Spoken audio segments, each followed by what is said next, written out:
Ronaldinho, autour de lui, on attendait de lui qu'il fasse la différence par peut-être le but ou la passe décisive. Je vais pas te dire que Zidane, on n'attendait pas ça de lui, mais comme je le disais tout à l'heure, c'est-à-dire qu'on attendait de lui qu'il fasse rouler le milieu de terrain, en fait, qu'il fasse tourner le jeu de l'équipe. Ils jouent tous les deux en numéro 10 sur la période réelle.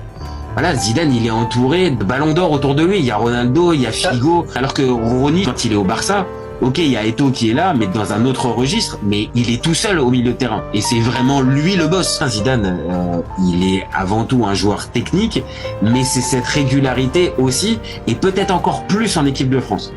Il y a peut-être certains trous d'air, comme je viens de le dire, en des saisons où il est un peu moins régulier, pas en trou d'air comme Ronaldinho, mais par contre en équipe de France, il te donne la sensation, c'est lui le boss et c'est à lui que tu donnes les clés du camion et à chaque fois, bah, c'est lui qui assume. Parce que même 2004, dans cette compétition-là, tu te rappelles de quoi? Du coup, Franz Zidane contre l'Angleterre, mais son pénalty